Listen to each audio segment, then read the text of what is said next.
One of the important parts of Prinsky's article is the idea of the plasticity of the brain. We used to believe that our brain stopped growing after the age of 3. Now we know that isn't true, and not only does it keep growing, but the way it works can change also. It takes concentrated practice for several hours to see significant changes, and that is unlikely to happen in the classroom because the students would become bored. It can happen through games or other interesting software, though, and, I believe, through projects. I personally hope that a lot more goes into the development of edutainment, education plus entertainment, edutainment software in the future. Let's look at the brain for a minute. Dendrites are the tree branches attached to the neurons in our brain.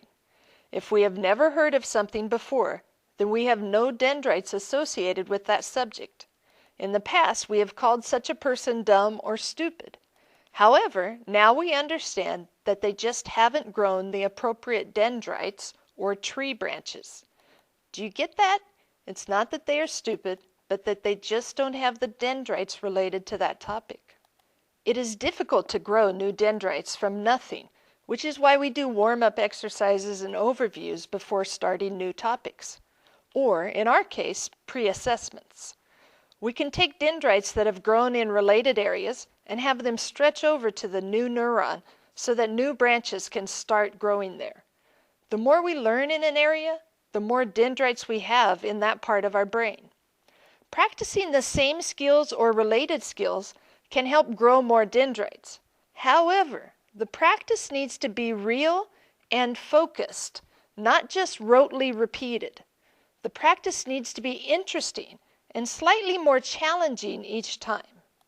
Rote practice, where someone mindlessly repeats and repeats the same thing over and over, does not grow new dendrites. It merely keeps the current dendrites from shrinking. New dendrite growing requires learning something new, being challenged even as you are practicing. Dendrites will grow whether the information learned is correct or incorrect. The good news is that without reinforcement, dendrites will shrink also.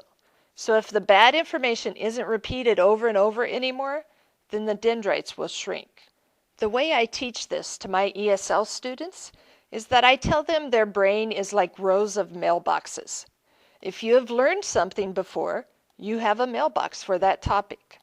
So when your brain finds related information, it knows exactly where to store it. Therefore, you learn that information easily. If you have never learned the information, then your brain has nowhere to store it except temporary memory, so it is more difficult to learn that information.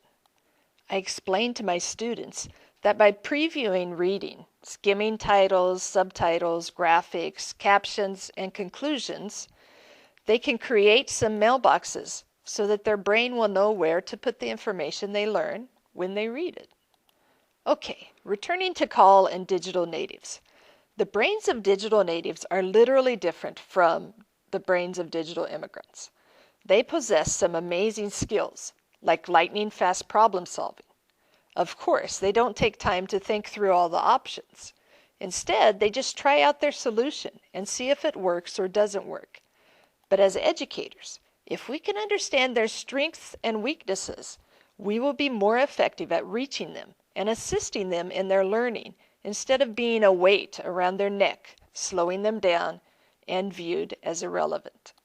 Fortunately, call is a language that digital natives understand and find intrinsically motivating. Digital immigrants in your class will be willing to use the technology for language learning also because they understand that digital is the new trade language. Trade language is the language in which most of the world conducts business.